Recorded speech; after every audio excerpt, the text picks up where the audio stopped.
What's going on, guys? We are back in the shop today working on the CJ. Now, my most recent videos have been getting the LJ ready and prepped and actually taking it out wheeling, so we had a lot of fun doing that. If you missed those videos, go check them out. But the spotlight is now back on the CJ, so we have a lot of work still to do to this thing. We want to be able to take it on a real drive down the road outside of our neighborhood. The first thing I think we need to take a look at is going to be under the hood, because recently we did a little bit of work on it in the last video, but since then, it has developed a belt squeal, and so has my dog started squealing. But no, it has a belt squeal, so we're gonna take a look at that. It's actually, once the engine warms up, right? Once it warms up and gets going, it's actually killing Oh yeah, like the engine. one of the pulleys is definitely starting to seize up because it squeals, and then if you leave it running, it gets so hot that it like seizes up and kills the engine. And speaking of hot, it's like 100 degrees today in Oklahoma, so that's probably why my dog wants to come in and we are sweating. So let's get this thing started so we can take a look at that and see what it is. I'm gonna go see it. Yeah, we'll let him in. There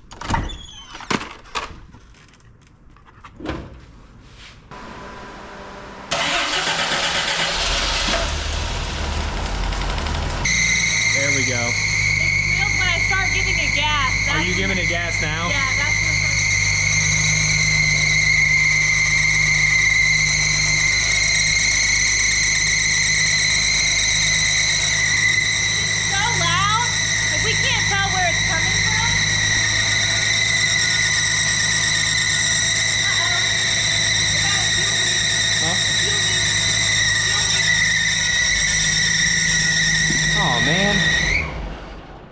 Well, that looks like it's out of the pump. Yeah, the fuel, it was spewing. Was it coming out of the side of the fuel pump? Mm-hmm. Yeah, there's a fuel pump leak. It looks like it was coming right out of there. You smell it? Hey, can you go fetch a wrench or something? Wrench. So it looks like our brand new fuel pump that we just put on in the last video is now going bad. Its fuel is just starting to spew out of it. It's like on the bottom, hopefully, I don't know if the camera saw it, but there's a little, I think there's a weep hole right on the bottom side, or it's cracked, I don't know. Yeah, that but too. Fuel is not supposed to be coming out of there. So that's a new problem that we just discovered. And then we also can't tell like which pulley is making, well, at least that's what we think it is, which one's making that squeal, the water pump, the alternator. It sounded like the alternator side, but. So we're gonna start with that. We're gonna pull the belt off of the alternator, start it back up and see if that stops the squealing. The fuel though, man, I'm disappointed. But no, it's perfect. I mean, if we have to make a trip into town, we might as well go to O'Reilly's, warranty the fuel pump, and if we do have to, get a new alternator. Yeah. These are like dirt bike gloves, not like mechanic gloves.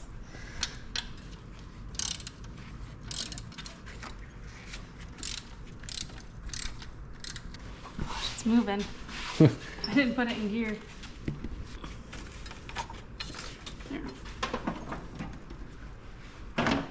It probably is this one because this is not turning really smoothly.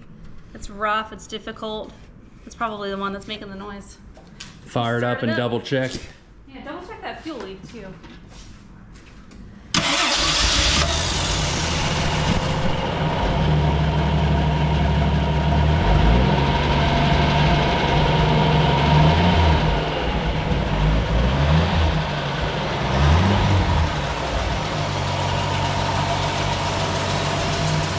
Yeah, it's definitely the alternator. Yeah, I was giving it gas and then It sounds much better. How's it feel? Is it still leaking?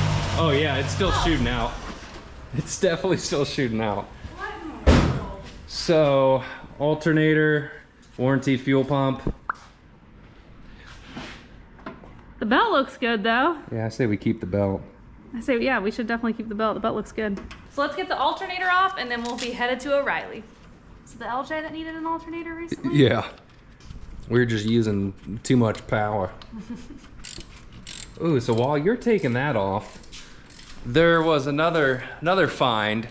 There's a bunch of oil over here on the intake manifold, or on the head, and it's the valve cover leaking. So Cassie and I were checking that out. We were planning just to pull this off and do a gasket, but we noticed that this bolt It's just broken. was broken, and it was just resting in there. So we might probably, so we're gonna have to extract that, whether welding or whatever. Should we get a new gasket at O'Reilly's while we're there, or just try to reuse this gasket? Because the only reason it's probably leaking is because there's no pressure on the Do gasket. you want to open it up and just take a little look-ski? Before we even go. Surprise, surprise. And now it's here in case we need it. It's free spooling. See, now it's free spinning. It just means because it's not hot. because it ain't hot. When it gets hot, this whole thing, like when I went to touch it after we ran it earlier, I touched the front of this, scalding hot. Means the bearing's going. The old bearing. Old bearing in the alternator.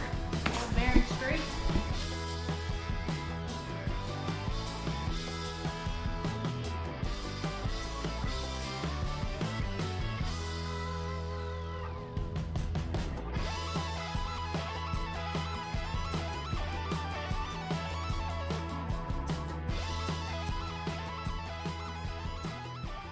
So while I was pulling the fuel pump out, I got doused in gas. It got all over my face, my shirt. So I just took a break and went and got cleaned up, and Ben went to O'Reilly and got a new alternator, a new fuel pump, and he also got a helicoil kit. So earlier when I was talking about the valve cover, the bolts, I thought that we were gonna have to extract them. Well, it turns out that they weren't even Not it. threaded into anything, and the bolt just looked like it was broke. So we are going to have to helicoil on this side. There were only 3 bolts holding it on the passenger side. So it makes sense as to why it was leaking. But at some point, an aftermarket valve cover got installed.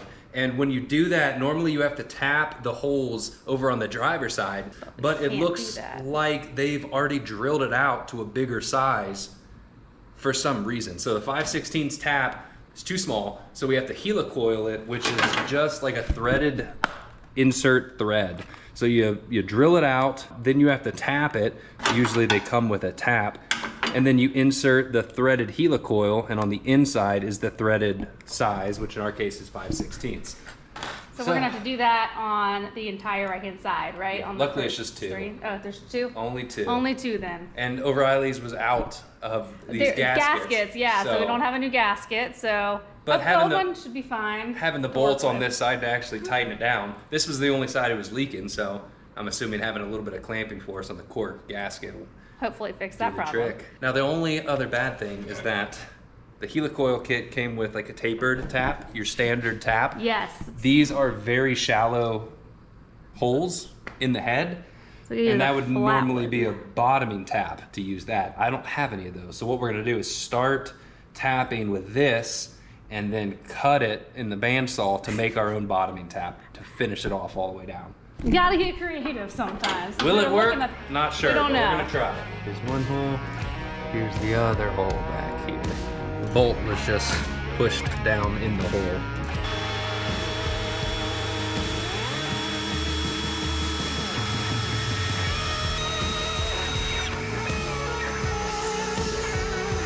So you gotta be careful on how deep you drill these out because there's a water jacket in the head under it. Yeah, how are you gonna?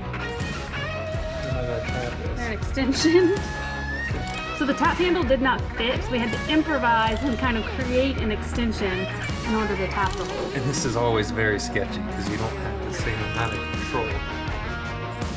You've been successful doing this before. I feel like I have deja vu right I now. feel like every time I have to tap something, my tap handle isn't long enough, so I need to get like an extension or something.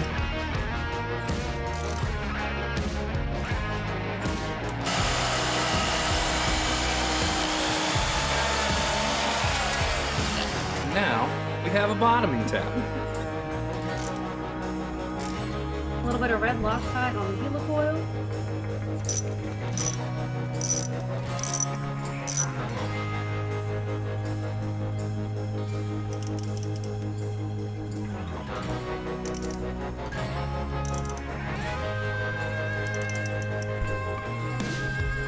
Time for helicoil number 2.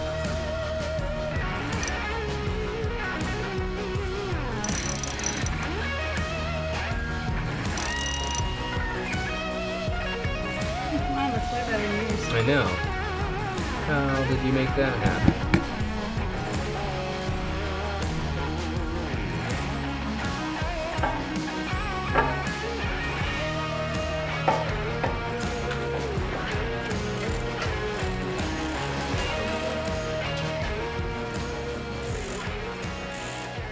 We got the valve cover back on. That was an unexpected little mini project that we had to do, but it was definitely needed because before it was smoking a little bit, so oil was leaking out of here, pooling up, hitting the exhaust and causing it to smoke. So I'm glad to have that done, but now it's time to move back over to the pesky fuel pump. So fuel was leaking out of the weep hole. Isn't that what it's called, Ben? The weep hole? Yeah. The weep hole, and that means the diaphragm inside is starting to fail. So we had no problems getting this warrantied at O'Reilly. So now we're gonna get the fuel pump on, and then we can move back on to the alternator, which is where all of this originally started.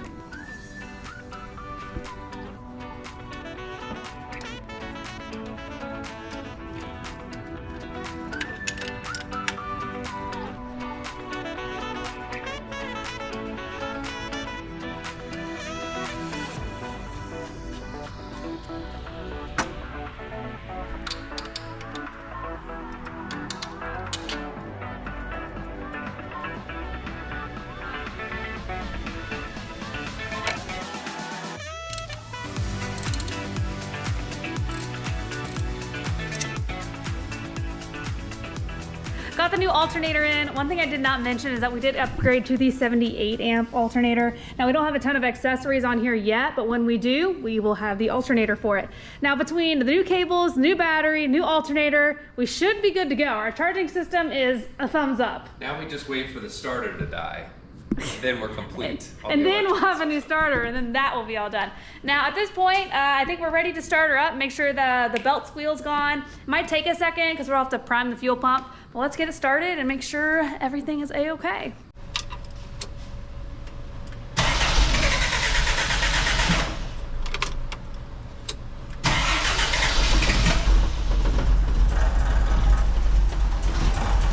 All right, I'm gonna give her a little gas.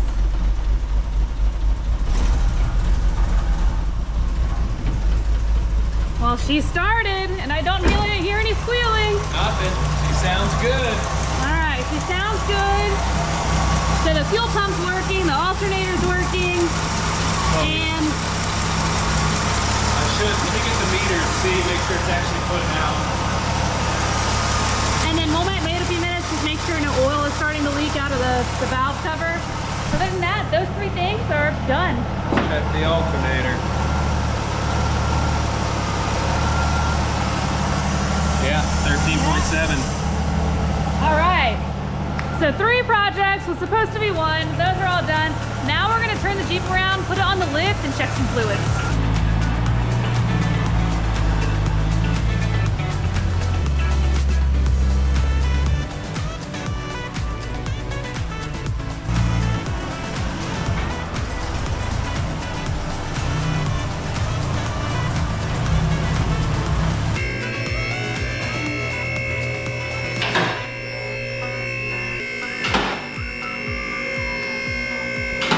This is the first time we're really taking like a good look at everything underneath here, besides just a little side peek. And Ben is already under there investigating. So there's a few things. We found a couple things, but nothing major. Like Nothing major. Our main concern is For just making sure example, we can take it on the road. Front bumper, as little you can loose. tell, is loose, and it's just because the 2 top parts of the bumper are loose, and there's no nuts and bolts Underneath. on the bottom. So little things like that. I mean, luckily the winch itself is plated differently, but this will be easy to pull the bumper and give her a free spray paint. Grab the flashlight real quick. Okay. Oh, here. Luckily up here in the front, all the mechanical components are fine. I mean, there's some light or heavy-ish rust on them, but other than that, Surface rust. it's just surface rust, so it's nothing major, no major damage or anything that needs to be replaced immediately. The frame looks really good. The frame does not have much rust on it at all, so no concerns there. But the body is a different story. So there's some heavy rust on the body, especially over here on the driver's side. Eventually that'll have to be addressed. So I don't really know what we're gonna do about that yet, but I mean, I think in our minds it's heavy compared to some other CJ owners that like live down in the Rust Belt. So this was, I mean, it was in North Carolina for a while on the coast. Yeah. So like, I mean, there's definitely spots that need to be replaced. That's a floorboard. But I guess it depends on who's talking when it comes Definition of to rust. You know, California standards, this is a lot of rust. Over on the like a beach Jeep, this is nothing. This is still clean. And this could last another couple years, so it's not like anything we need to address No, immediately. as long as it's not frame and it's not mechanical, I think we're good there. I'm okay with the foot popping through the floorboard. Another thing we noticed is the speedometer cable is not plugged into the transfer case and it's broken, so we're gonna have to get a new one of those.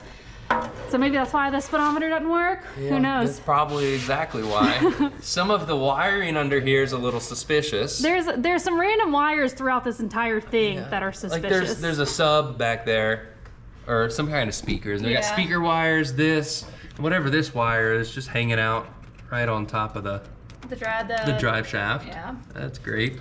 So all of that'll get removed.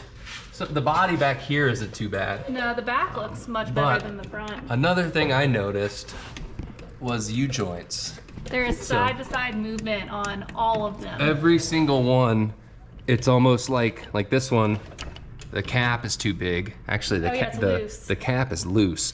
But all of the drive shaft U-joints look like they were replaced, but it looks like, unfortunately, they were the wrong size. So it's like that on the front and rear. Yeah. Well, this one. Actually, this one feels fine, probably because it's the original.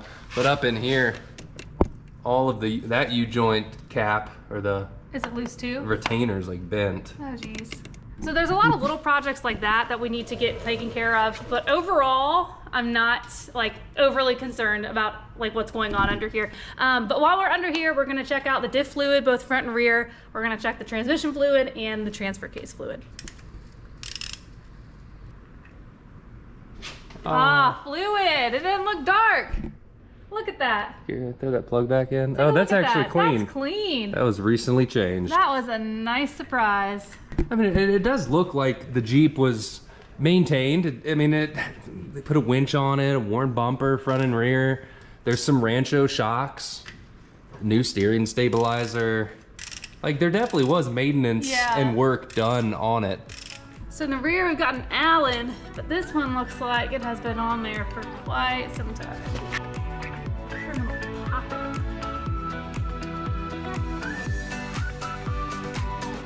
No, that's starting to round it. Crap. Dun dun dun.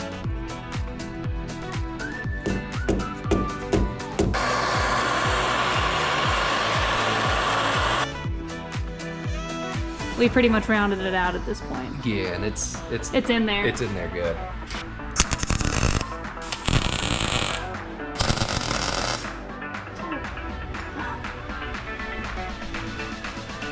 Looky there.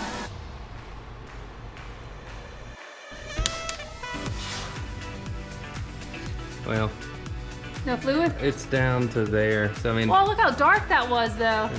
That was gross looking. That's not horrible. It's like almost green. It's just army green. Yeah, we'll have to change that eventually. All right. I'm gonna go ahead and pump some in there. So while Ben is topping off the rear diff fluid, I'm going to pull the plug on the transfer case and check it out. Got it.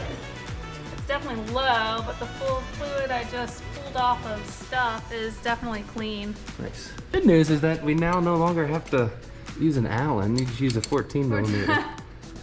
So last but not least, we're gonna check the transmission fluid. On the bright side, everything seems to take the same fluid, just some gear oil, some ADW90. It does make it easy. It does. Like diffs, transfer case, manual transmission, just throw some ADW90 in it. Should we throw ADW90 in the engine? No, it's not. So do these things come blue, or was that a custom paint job? I wonder if he had it rebuilt. Oh, put it back in. out. You're good. All right. Well, the transmission fluid is full, and it doesn't look like it's that. It looks pretty clean too. Oh man, these are my nice pants. So the last fluid situation we need to take care of are the brakes. New master cylinder, new brake booster. Then open it up so they can see the lovely mud fluid that's all up in there. Ta-da! Yuck. So this is what we're going to do in the next video. We're going to get these changed out, probably take the doors and top off as well, and take it for its first official cruise down the road now that we know it's safe enough to go for a real test drive. As always, guys, give the video a thumbs up, subscribe to the channel. We'll see you guys next time. My name's Cassie. Keep cheap and classy.